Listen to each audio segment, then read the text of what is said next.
Okay, so Ben, I think we're ready to record.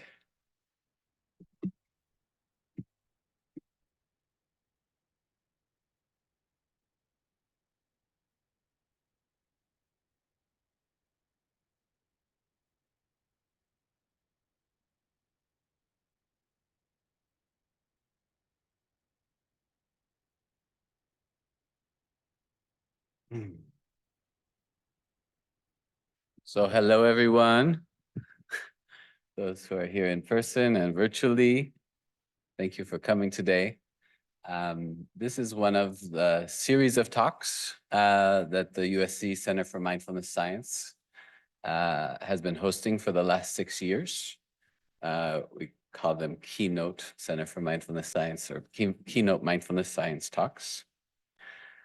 And it's also the beginning of a burst of such talks we'll have over the next 2 months. This is the first of 6.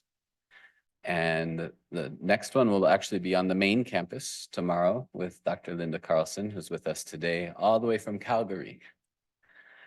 I've known Linda for over 10 years. We met on the kind of meditation research conference circuit. And I've been reading her work for over 20 years. She is really one of the pioneers of mindfulness research as applied to human health. And it's very fitting that we're having this talk here at the Cancer Center, because that's been the focus of her research from the beginning. She's a full professor in the psychosocial oncology in the Department of Oncology, Cummings School of Medicine at the University of Calgary, and an adjunct professor in the Department of Psychology. Her research in psychosocial oncology, integrative oncology, and mindfulness-based cancer recovery has appeared in many high-impact journals and book chapters. She'll be speaking about the development of this intervention, a kind of adaptation of John Kabat-Zinn's mindfulness-based stress reduction for cancer patients. And I'm going to let her do the rest. But thank you very much for being with us today. It's really a pleasure. I'm looking forward to your talk. All right. Thank you so much, Rael, for that very kind introduction. I'm really pleased to be here. It's great to be in LA, and I've already had a great visit and a little bit of outdoor time, which is wonderful. And I'm very pleased to be able to share with you what I guess sort of high-mindedly entitled 25 Years of Progress in Mindfulness-Based Interventions for People with Cancer. So I'm going to talk, put it in context by just situating you all to the field of integrative oncology. And then I imagine there may be some people in the audience who are new to mindfulness. So I will review how we think about mindfulness and mindfulness-based interventions, and then really get into the meat of how we have applied this for people with cancer. So a very high-level summary of some of the research we have done, as well as some adaptations we're currently making to scale to larger impact, some systematic reviews more broadly, and then talk about how this sort of line of research began with initial studies 25 years ago and have actually moved into clinical practice guidelines now, which is quite heartening and really encouraging. All right, so where the heck is Calgary? Here it is on the map. I always say north of Montana. We're in the Canadian Rockies, right there where you see the dot. And so the cancer center associated with the University of Calgary is called the Tom Baker Cancer Center. We have one payer healthcare in Canada, so our cancer agency covers the entire province. Our cancer center serves about half of the provincial population, which is about 2 million. We have full service, surgical, medical, radiation, BMT, heme-onc, everything. In terms of scale, we had about 7,500 new patients a year, but up to 250,000 visits a year. Within supportive care, we are very fortunate to have strong programs in psychosocial oncology, and that also under the umbrella of supportive care is palliative care, spiritual care, rehab-onc. We have dietitians, we have social workers, and we have sexual health programs. And of course, we also have integrative oncology. So for example, of scale with psychosocial, we have about 15,000 visits a year, and that includes our mindfulness programs and other complementary therapies. We have just built a brand new cancer center. It is gorgeous. It is 8 floors, 1.3 million square feet. If that means anything to anyone, it's 8 floors. It costs $1.4 billion. It's the largest in Canada now. It has beautiful space for psychosocial and integrative oncology. This is what it looks like. It is finished. We will be moving in this year. It's got this beautiful interior garden that we're going to use for some nature therapy. So I'm really excited about that. All right, integrative oncology. How do we define it? It's a patient-centered, evidence-informed field of cancer care that utilizes mind and body practices, natural health products, and our lifestyle modifications alongside conventional cancer treatments. The objectives are to optimize health, quality of life, and clinical outcomes across the cancer continuum to empower people to become active participants. So some key definitions that are important when we talk about integrative oncology is the distinction between complementary and alternative therapies. So complementary therapies are not traditionally part of conventional medical care, although that is changing, but they're used alongside conventional treatments like surgery, radiation, chemo. So these include, as I said, things like natural health products, mind-body therapies, as well as exercise, nutrition. Alternative therapies may be similar kind of interventions, but they're used instead of conventional care. And typically the objective is to cure cancer with these. Often there's not a lot of evidence to support them, and they may be very expensive out of pocket. So when we talk about integrative oncology, we're focusing on these complementary therapies. A little plug for the Society for Integrative Oncology, whose mission is to advance evidence-based comprehensive integrative healthcare by improving the lives of people affected by cancer. There's our website. I would encourage you to check it out. I am the immediate past president, so I really believe that this organization is a great place for people interested in this area. So integrative oncology, as I said, combines lifestyle modifications, mind-body practices, natural products, but these are used based on a patient's or participant's values, their preferences, their rights to autonomy, as well as being evidence-based through the research evidence, and also taking lessons from clinical practice, clinical experience. So we've got the foundations of wellness in our lifestyle modifications. We've got the mind-body therapy. Some of the major ones are meditation, yoga, acupuncture, Tai Chi, Qigong, and then the natural health products where there's vitamins, minerals, different botanicals, and herbs. So I'm going to focus in on the mind-body therapies and specifically mindfulness. All right, so what is mindfulness? I know many in the audience are very familiar with this. It's good to review, though, a sort of simple definition. If you ask Time magazine, there's many misconceptions in the public. You know, if you were to sort of take your message from Time, you would think that everyone who practiced mindfulness or meditation turned into a blissful, beautiful, young blonde woman. Not the case, I'm afraid. So how do we define it? Paying attention on purpose in the present moment with an open and accepting attitude. So it's a way of being in the world. You can be more or less mindful as you do your everyday routine. Doesn't take extra time to do things mindfully, but it's also a practice that we use to cultivate the capacity to be mindful. So here it is as a way of being in the world. I always say, who's more mindful, the human or the dog? Dog is clearly winning. The dog's mind is on what's in front of them. The human's mind is all over the place. And this just illustrates the practice. We set aside a certain amount of time to train ourselves in mindfulness through meditation. So if our minds aren't in the present moment, where are they? We have anywhere from 50 to 70,000 individual thoughts every day. And when you monitor people, it turns out, and I usually survey the audience, how often do you think your mind is wandering? And, you know, people usually say like 80% of the time, but at least half the time, your mind isn't in the present moment.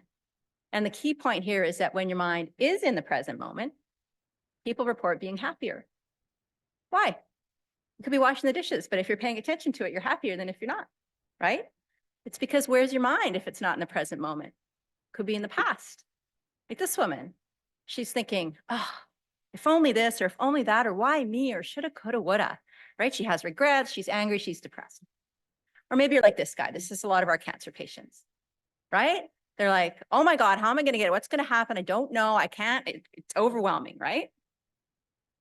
So we have to learn to be more in the now rather than yesterday or tomorrow. So it's simple, but not necessarily easy.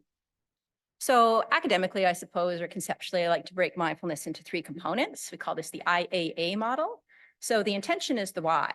Why do we want to practice mindfulness? We're doing it on purpose. What's the purpose? And this purpose may vary It could be just, I want to be awake, I want to be aware, I want to be there for my life. Or it could be, I want to manage my insomnia. I want to cope with cancer. So there's some intention. You have to purposefully decide to be mindful. What do you do? The core of the practice is paying attention. So it's attention training, right? It's just like, consider it like a skill, like tennis or playing the piano. You know, you're not a virtuoso just by listening to concert pianists. You have to practice. And the same with attention. You have to train your attention. It's a skill. And how we do it is also very important. So we do it with an open, accepting attitude of kindness, curiosity, non-judgment. Okay, and then, you know, there's all those misconceptions. So mindfulness is not the same as relaxation, although you may feel relaxed. It's not a form of hypnosis or mind control. It's not a religious practice or prayer, although it can be combined with anyone's religious traditions and practices. It's not always calm and peaceful, and it's not about clearing your mind of all thoughts, right? It's about paying attention to whatever is happening in your mind, your body, your emotions, moment by moment. And that may not be pleasant, and it may not be relaxing, but that is still mindfulness. So here's where I plug our book. So this book is called The Art and Science of Mindfulness with Shauna Shapiro, and I wrote this originally 2009 and the second edition 2017. We have a third edition in press right now. It's completely updated. This is a training manual for clinicians or practitioners. You know, we talk about theories of mindfulness, how to be mindful as a therapist, how to use mindfulness-based therapies, mindfulness-informed therapies, what's the difference? So that's something you may want to pick up if you are in that situation. So taking a step back. So mindfulness generally, okay, how do we train people, especially in Western medicine? And mindfulness is through MBSR, mindfulness-based stress reduction or adaptations thereof. So I'm sure many of you are familiar with Jon Kabat-Zinn and the MBSR program. It's 40 years now. It's been around longer, I guess, 45. 1979, he developed it. This book, Full Catastrophe Living, if you haven't read it, you must. It's excellent. And so MBSR is a standardized 8-week group program, and it combines sort of the modern day stress reduction with intensive training in mindfulness meditation. And as we know, MBSR has been adapted and researched to many different applications. There's a great website, GoAMRA, so it's the American Mindfulness Research Association. They have research summaries and libraries of all the mindfulness literature, which is quite something because it has proliferated. So this graph just shows you how many titles have been published annually in the scientific literature, so on the Web of Science, with mindfulness in the title. Okay, so not just a keyword, but the title. And so you can see here that not much was going on until about 2000. That's when we published our first paper on mindfulness for people with cancer, was 2000. At that time, I could read every single paper that came out, right? I knew everybody who was doing the research, but it's increased exponentially, as you can see through the years to, 13,000. This just goes to 2021, but, it continues to go up in the last couple of years. So there's now thousands and thousands of academic studies applying mindfulness. And in what research areas? Well, we know there's been lots in mental health around depression and anxiety, but also in physical health, pretty much any condition you can name. And I'm going to actually summarize this tomorrow in the talk I'm doing at the Center for Mindfulness Science, a bit more about the other physical health conditions. And also outcomes in healthy populations around cognition and, looking at the neuroscience of mindfulness and that kind of thing.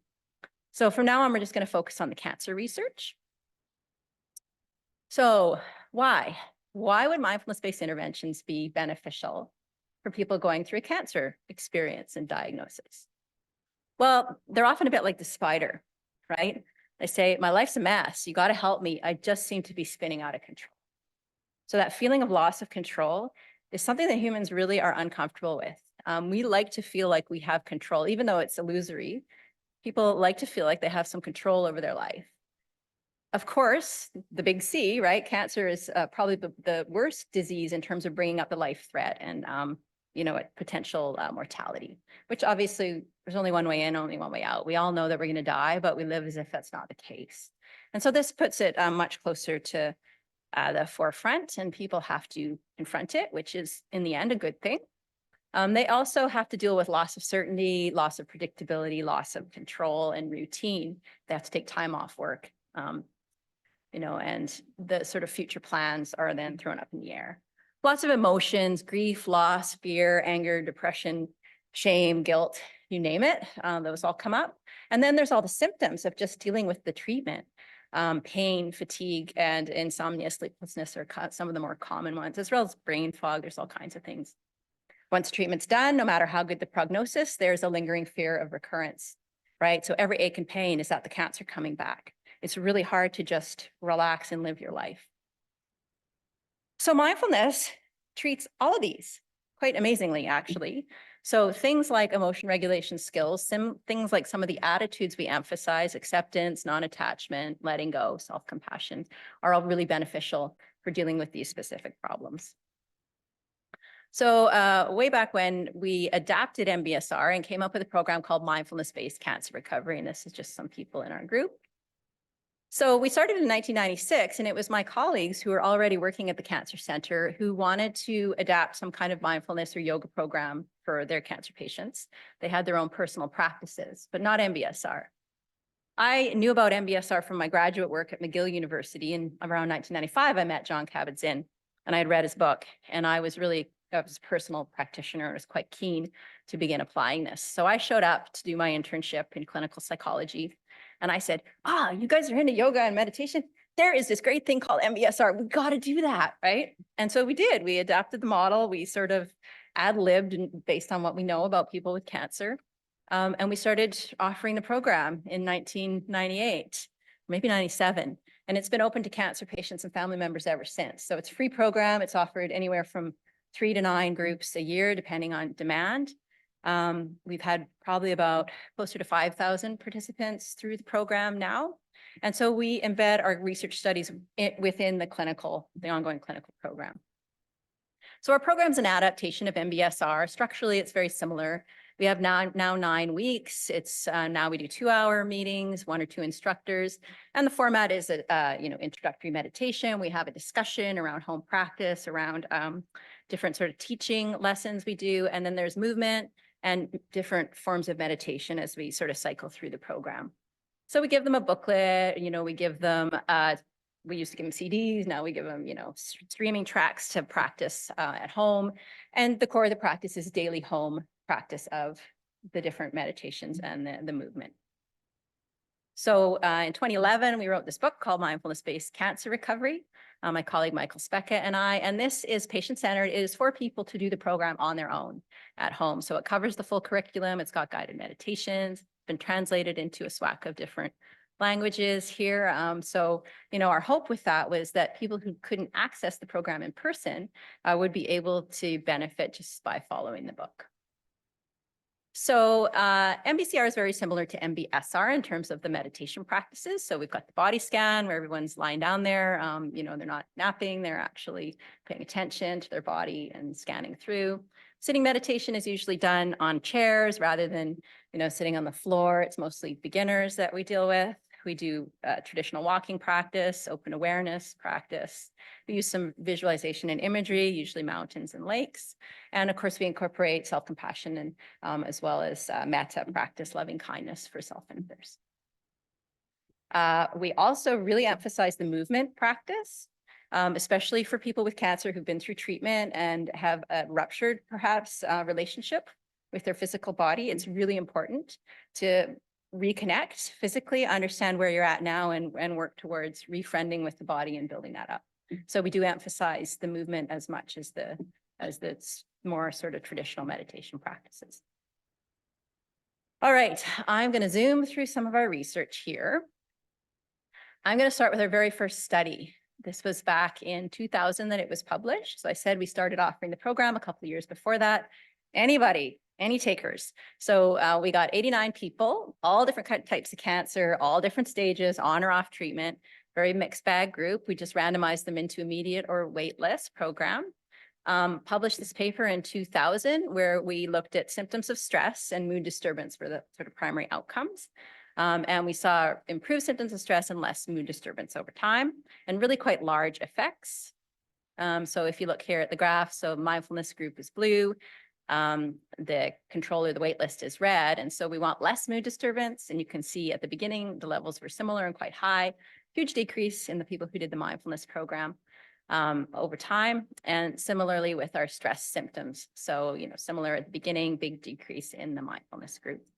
And the magnitude of those effects were really quite large. And we thought, oh, maybe we're onto something here.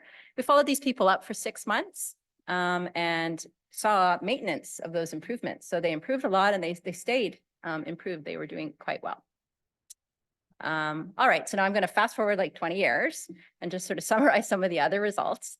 So as I said, we were looking at symptomatology, so stress symptoms, mood symptoms, anger, anxiety, depression. We started looking at those sort of side effects of treatment like fatigue and sleep, and saw improvements in those. We looked at mechanisms, psychological mechanisms like rumination and worry.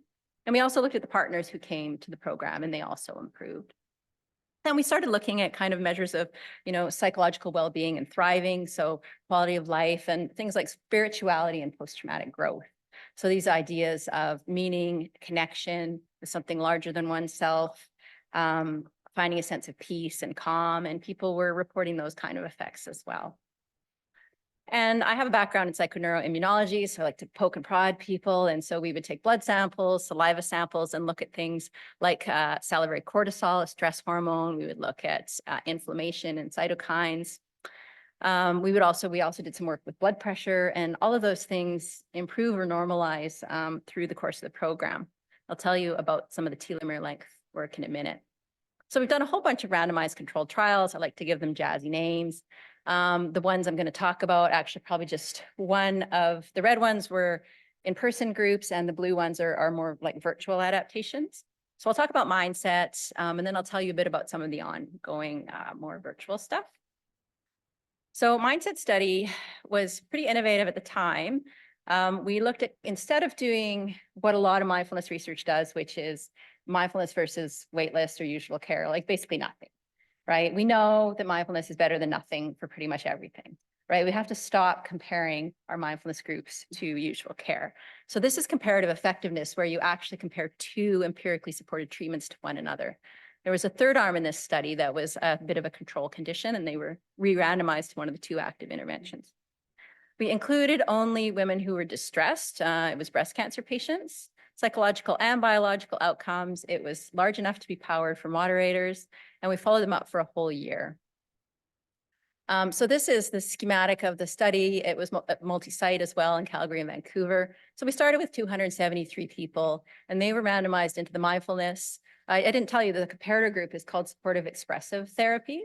So supportive expressive group therapy, that's more of a traditional support group, but it's modeled from Stanford, is where it was developed, and evaluated to be effective in this context as well.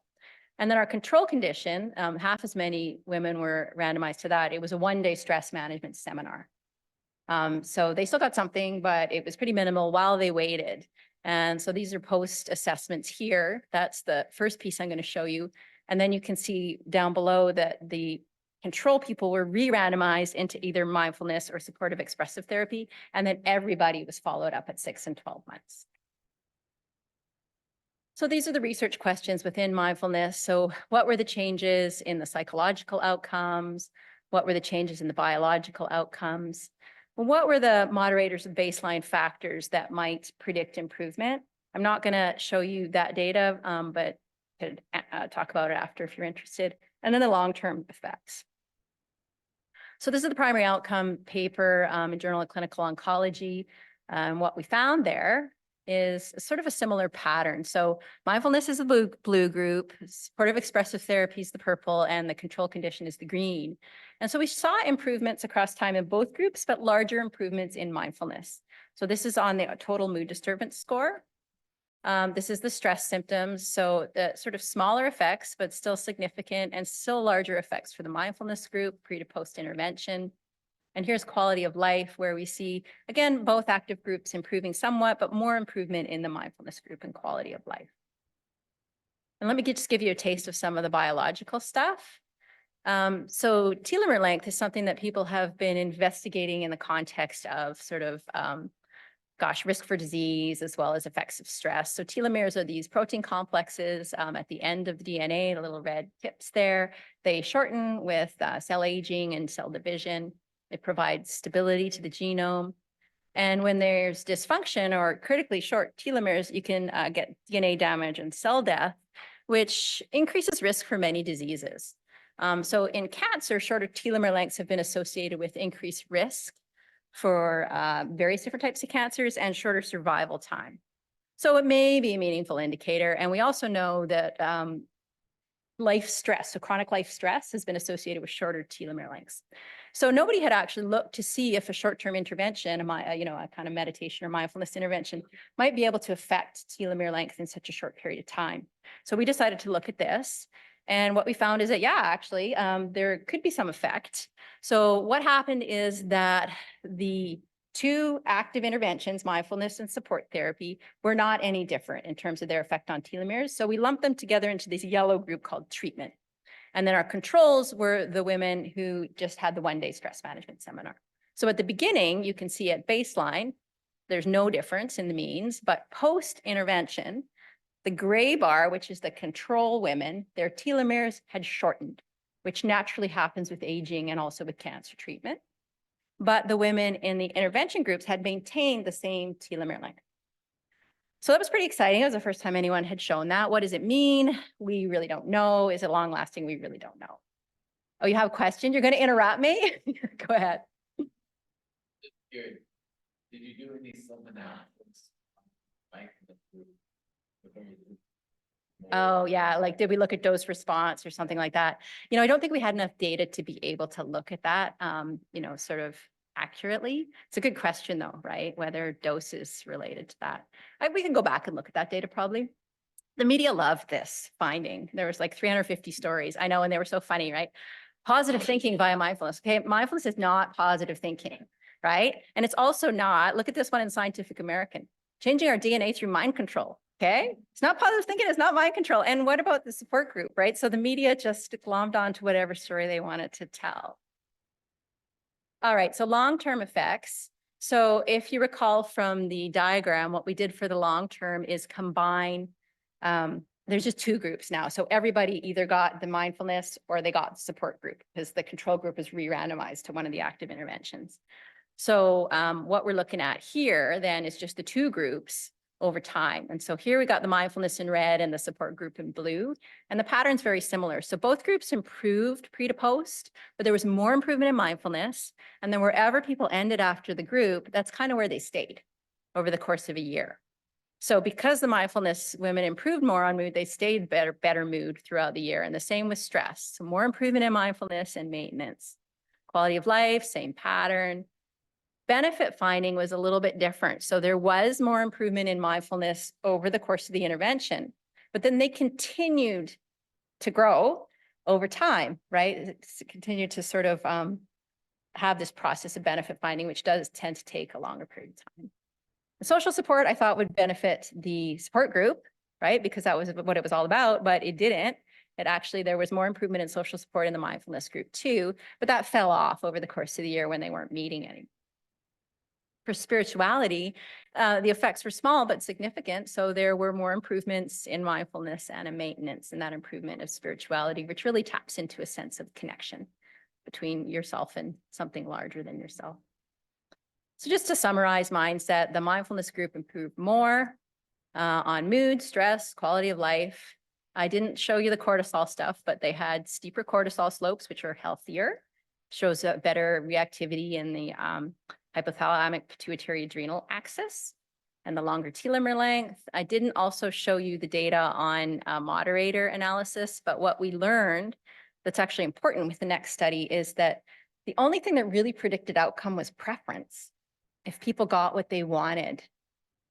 And some people wanted mindfulness, some people wanted the support group, some people even wanted the control. So more people wanted mindfulness, and in the way the randomization worked, only 30% of the people got what they originally preferred because they were randomized. They didn't have a choice. But the women who got what they wanted, whether it was mindfulness or the support group, they improved more on stress and quality of life, right? So if you're a trialist and you think about this is the problem, right? Because randomization is supposed to be equal. But if more people prefer one treatment than the other, then your preference isn't equally distributed. Anyway, so that really got me thinking, oh, and the mindfulness people maintain benefits over 12 months. So I'm emphasizing the preference bit because that's what led me to think about match. And this study is finished and we're just writing up the data. I can't show you too much today, but it's really cool. So it's a pragmatic preference-based comparative efficacy trial. And the comparison is between the mindfulness group, and this time it's a Tai Chi Qigong intervention, which are really popular and have good evidence too. I'll show you the schematic because explaining it to you is difficult. But we did also include only distressed participants and just a 6-month follow-up this time. Published the protocol there if you're keen. It's published a long time ago. So it took us a long time to finish this study with COVID and everything. Okay, so we asked people what their preference was. Do you want to do mindfulness or do you want to do Tai Chi? And if they said, I don't care, then they went to no preference. If they said, oh yeah, for sure, I want to do one or the other, then they got what they wanted. These people were not randomized. So these P, MBCR, and TCQ, they had a preference for mindfulness. That's what they got. The people with no preference who said, you know, I'm willing to do either one, they were randomized. Now, within each of these 4 arms, we further randomized everybody into immediate or wait list. So everybody here was randomized. So you could say, yeah, I want to do mindfulness. And we'd say, okay, you're either doing it now or later. And then we reassessed everybody either post group or post wait. The people who were waiting, they then got their program, you know, it's 4 or 6 months later or whatever. The people who are already finished or followed up for 6 months. The people who then did the program, they get another assessment post-program, and then they're followed up for 6 months. So in the end, the people who are randomized to waitlist, they're in the study for a whole year. And the people who got immediate, only 9 months. So if you figure this out, we've got 8 groups now. Yeah, and the numbers aren't equal because people got to choose. So also, it was meant to be pragmatic, so very broad inclusion. We recruited over 600, so this is by far the largest study in this area that's ever been done. Men and women, any type of cancer, any type of treatment, they had to have moderate distress. We broadened the outcomes to include the usual psychological. We added in some physical outcomes that have been shown to be improved by Tai Chi, like balance, fitness, you know, that kind of thing. We expanded the biological stuff to include some gene expression. We did some more psychophysiology. We did the, you know, cortisol, cytokines, telomere length, like usual. We added in some health economic stuff. So how many people do you think had a preference? Would have been great. 75%. Yeah, so only a quarter were willing to be randomized. That's okay. We had a big sample, right? Yeah, about 3/4 had a preference. So what do you think they preferred, mindfulness or Tai Chi? Luckily, this one came out pretty even. But Tai Chi was, this is about the first half of the data. Tai Chi was more popular in Calgary. This was done in Calgary and Toronto. Tai Chi was more popular in Calgary because everyone had done mindfulness. It'd been around for 25 years. But in Toronto, mindfulness was newer, so I think it was more balanced. But it ended up fairly balanced. So we were happy about that. Okay, and I don't have anything else here, but the data is super duper interesting. And we were talking about finding time to write papers. I'm finding time to write these papers, and they'll be coming out soon to a high impact journal near you. Yes. Treatment credibility, yeah. Yeah. Yeah, so we looked at, well, we didn't ask if they'd done it before, but we did look at treatment credibility and expectation. So it's like, you know, how likely do you think this is going to work for you, right? Yeah, so we have that data as well. There's so many questions we could ask with this data. It's super messy, all kinds of dropouts. COVID happened and we had to switch and we couldn't get like all the blood data. Anyway, it's looking really cool. So like I said, keep, you know, watch this space. Okay, how's our time? We're all right. So I'm going to talk about some adaptations for wider implementation because there's so many barriers to face-to-face participation, right? Not living close to the center, the time it takes to park and travel, the cost of it all, lost salary. You know, the symptoms you're trying to treat themselves is just too tired or they're in pain and they don't want to do it. Immunosuppression, worries about COVID. And so it's really important if you really want to scale something and, you know, have good accessibility that you try and overcome some of these barriers with digital health interventions. So way back in 2012, well before other people were thinking about this, we developed an online version of mindfulness-based cancer recovery and studied it in rural and remote cancer patients and found that it was pretty acceptable and that people could also benefit. And so then we partnered with a company to offer online mindfulness and started doing a study with that company called One Mind. I'm not sure if I have a slide on it, but it's basically, we're treating all these chemotherapy and treatment related symptoms like fatigue and, all that afterwards in most of the studies. So we decided to try and do it during chemotherapy. So to see if we could prevent, delay, diminish the onset of some of these symptoms. So the One Mind study is online mindfulness during or after chemotherapy. Not done yet. We also put together an app, and I think I have some slides on this, called the Mindfulness-Based Cancer Survivorship Journey. So I'll tell you a bit more about that. The virtual reality stuff I'm going to talk about tomorrow. So this is just the app. So apps are a great idea, right? They're popular. Everybody uses them. They overcome all the barriers. Even like online mindfulness, it's still real time. You still have to be there, right? But an app you can do anytime. There's hundreds of them out there, but really, especially when we started this research, there was no studies at all on whether any of these commercial apps were helpful. And none of them were specific to people with cancer. So we took our book and our program and we adapted it into an app specifically for people with cancer called the Mindfulness-Based Cancer Survivorship Journey. And so the way we did this is sort of boiled it down to 5 different units, with a certain topic and focus. And we recorded teaching scripts for all of this. So Michael Speck and I went into a professional recording studio. We basically taught the class for these topics. And then there were guided meditations and different exercises people could do. And then we partnered with an app company and they built this app. So they did the tech. It's within an app that's called AM, like AM, DTS for digital therapeutics. And so we made the AM, MBCS journey. They turned it all into 27 audio tracks that are sequentially locked. And it's a 4-week program. So basically people have to go through it in order like they're taking a regular class because it all builds on one another.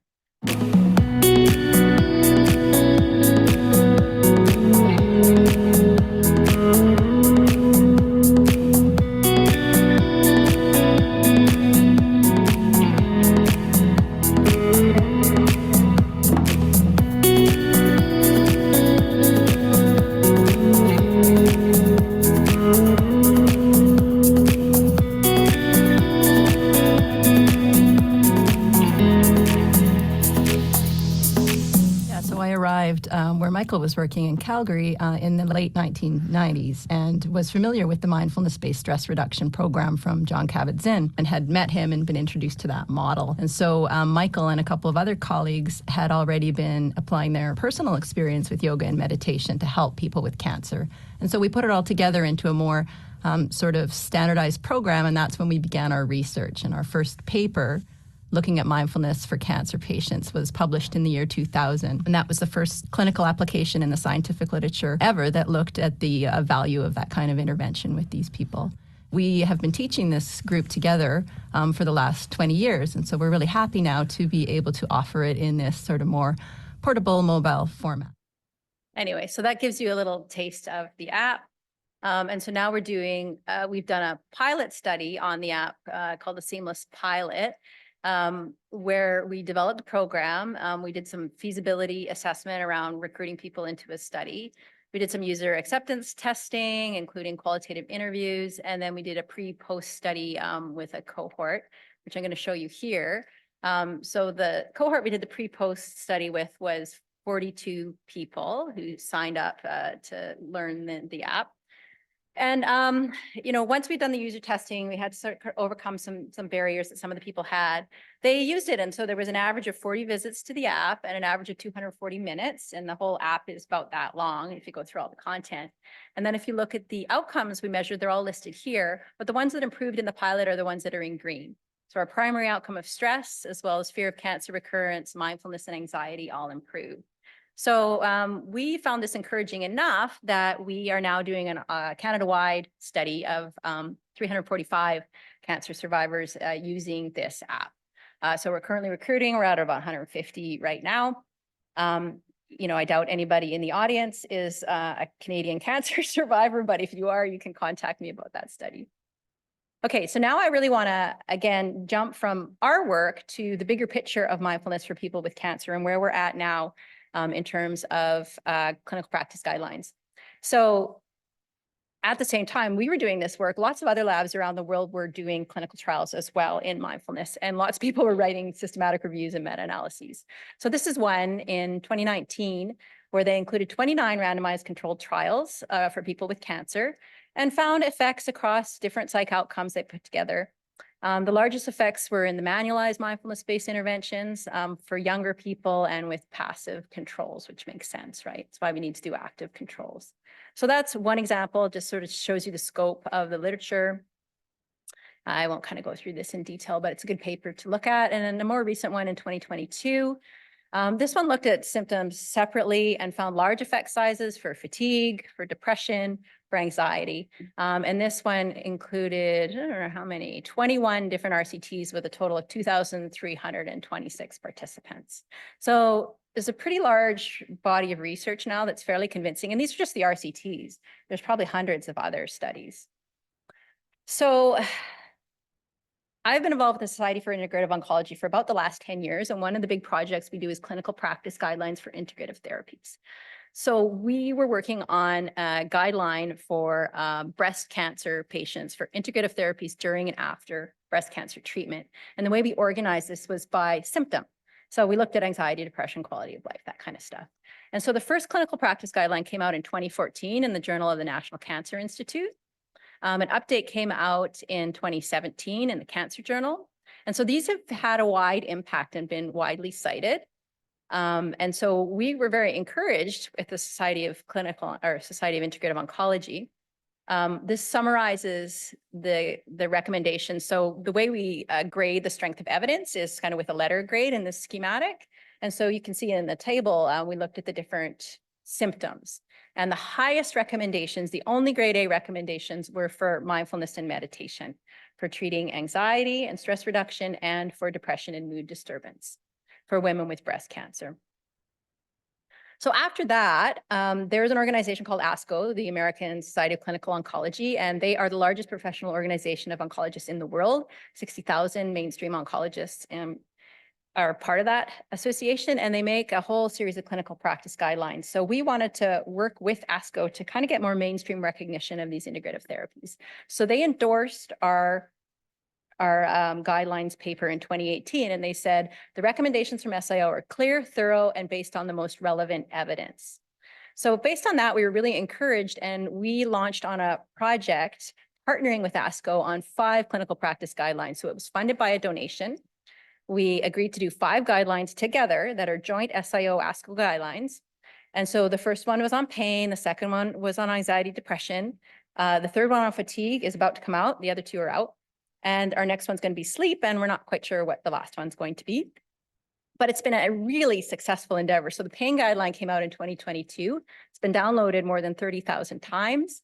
This is what it looks like here. And by partnering with ASCO, we get the power of their promotional machine. So we get all kinds of clinical tools and resources. So there's slide sets, there's recommendation tables, treatment algorithms, there's patient information, visual abstracts, a podcast. So really a lot of help in disseminating this information.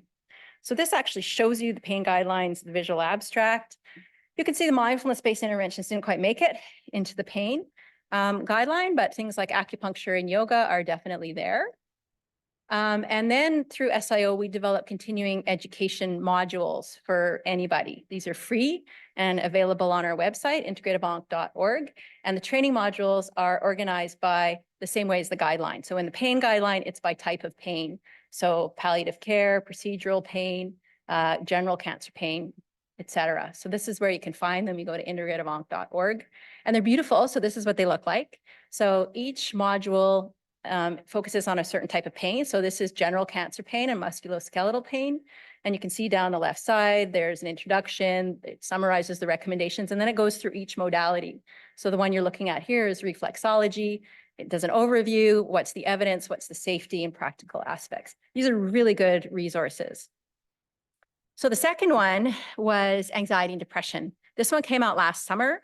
I was fortunate enough to be co-chair of that panel and the first author. They come out in ASCO's flagship journal, Journal of Clinical Oncology. This one's already been downloaded 13,000 times since it came out. This is what the recommendations look like. Star of the show, mindfulness-based interventions. Based on the work that we started 25 years ago, and that other people have picked up on and all these meta-analyses. So it's been really exciting, actually, to see this progress now to the level of clinical practice guidelines, which are used for insurance reimbursement, which are used for, what's required for accreditation of cancer centers. Yes. Yes. Great. Good to see. I'm curious.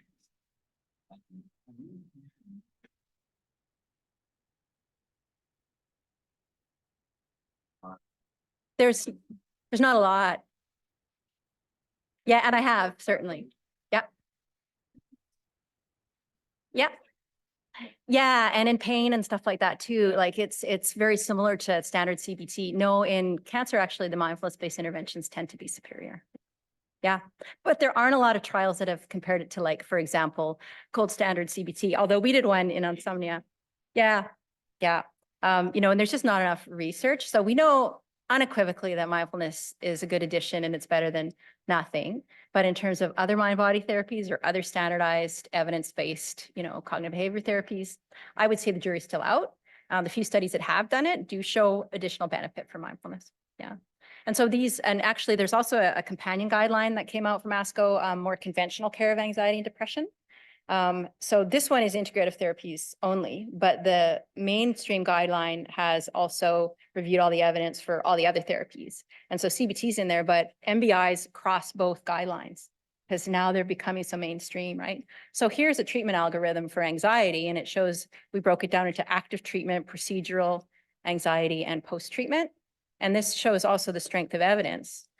So green is, high quality and a strong recommendation. The only ones that got green are the mindfulness-based interventions. Other things are in there, yoga, relaxation, music therapy as well. But the strongest evidence is there for mindfulness-based interventions. And this is the treatment algorithm for depression. And here it's just during or post-treatment. And again, the strongest recommendations are for the mindfulness-based interventions. This is just some of the alt metrics from the anxiety and depression guidelines. Again, it's been downloaded quite a bit and it's getting out there, right? So, there's at least 30 news outlets. It's got a really high alt metric score, which means that it's getting out in the news and social media as well as conventional outlets.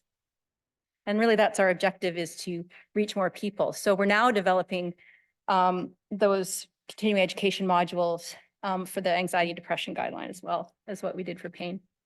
So I'm just going to summarize. So these mindfulness-based interventions were first applied to people with cancer, at least in modern research in the late 1990s. There's been hundreds of studies since then, dozens of randomized controlled trials. Multiple meta-analyses show benefits across a wide range of symptoms and side effects, usually with medium-sized effects, which is clinically meaningful. Inclusion of the mindfulness-based interventions in the ASCO clinical practice guidelines is, a real step forward with the strongest level of recommendation. And now really we need to work to improve accessibility of mindfulness-based interventions, make sure that the guidelines get applied, that people with cancer all over the place have access to these interventions, which they currently don't. It's very sort of dependent on where you live and where you're getting treatment, what kind of insurance you might have. All right, so I'll just finish with a plug for SIO. Again, if you're interested in this area of research, there's many benefits to being a member. And we're also hosting the conference this fall here. It's hosted by the City of Hope, actually, at the West Inn here, just sort of south of where we are right now. And it's October 23rd to 26th. And it's going to be really great. So, put that on your calendar. All right. I'll finish just acknowledging, the many, many people involved in the research that I took you on a whirlwind tour through. So the funders, all the research admin, assistants, my collaborators, students, postdocs, therapists throughout the year. As they say, it takes a village. It certainly has. And I'll finish just with some contact info there. And we have a little bit of time for questions. See, I gave you the quick and snappy version. My volume on? Yeah. So hello, everyone. Uh-oh. If you have Oh, questions you and can't you're do it that online, way. put them in the chat or the question and answer. Yeah, you definitely can't have your voice going through there and there as well. Yeah, so I'm happy to answer questions through the Zoom and you can read them out maybe. Or yeah, and yeah, go ahead. Sure, yeah.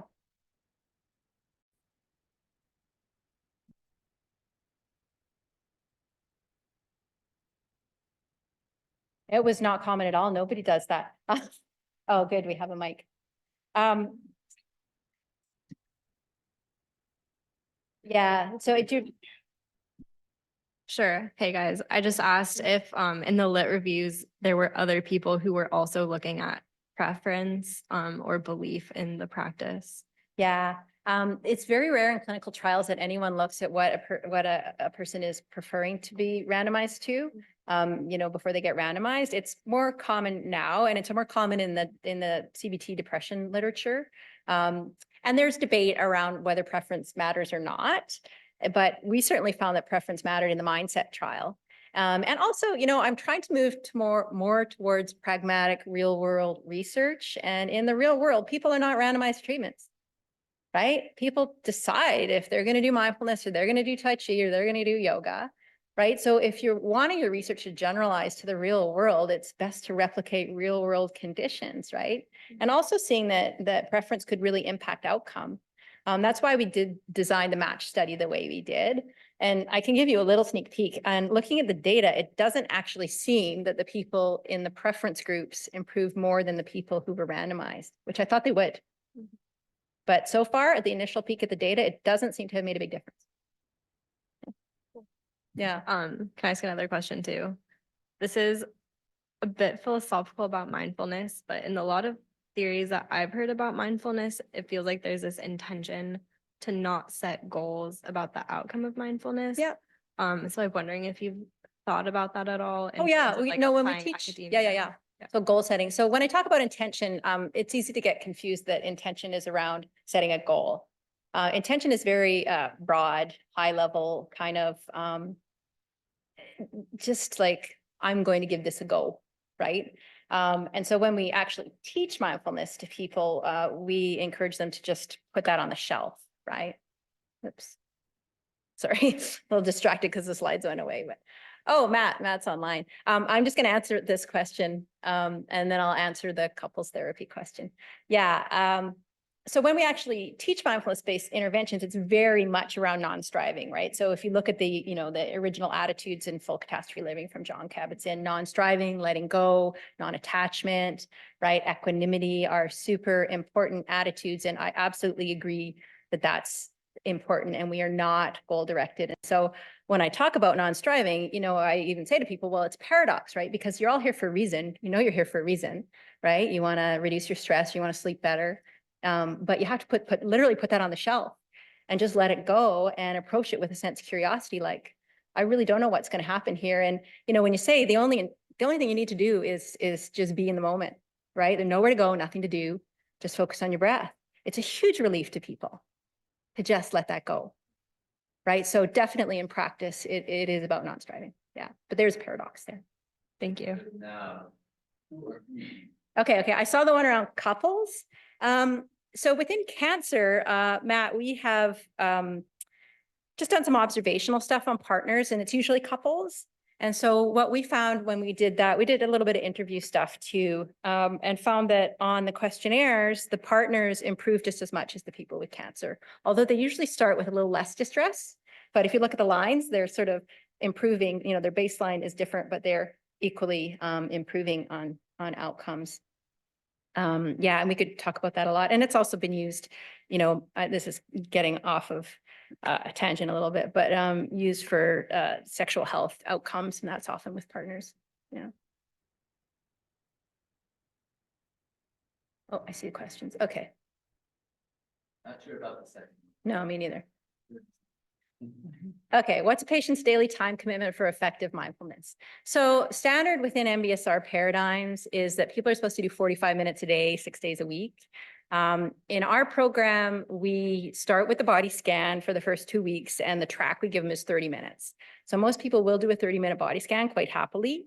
And then we add in the yoga, and we start with 15 minutes of yoga. And most people will do that. When we get to the sitting meditation, 30 minutes is a little challenging. So we do tend to build up. So we don't go right from a 30-minute body scan to 30-minute sitting. By that time, we'll be doing 15 minutes of yoga, and we might start with 15 minutes of sitting. And, some people will, oh yeah, daily, every day. No, every day. Yeah, they got to do this every day. And I tell you, I hammer that so hard the first few weeks, is that everyone needs to have a daily commitment, and we really problem solve around it. And of course, there's a balance, right, between making them feel guilty if they haven't done it, so they don't come back. You want them to keep coming, whether they've done it or not, right? But I do emphasize, and have a little spiel about it. Like, if you just come every week and participate in the group, you'll probably benefit and you learn some things. But if you really want to change your life, you need a daily, regular practice. Yeah. I don't see any other question. Well, I think we're pretty much out of time too, so. Well, thank you, everybody, for attending online or for coming in person. It's always fun. Sure.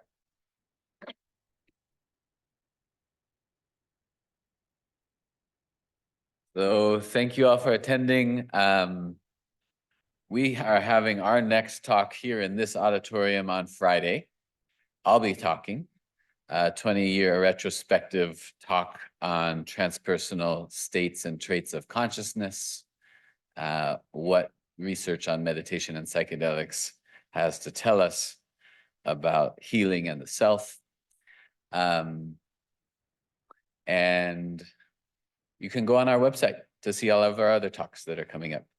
The next of which is Linda speaking again tomorrow on the main campus, a little bit longer and more inclusive talk with also time for question and answers from 12 to 1:30 at Camilleri Hall. So thank you all. Take care.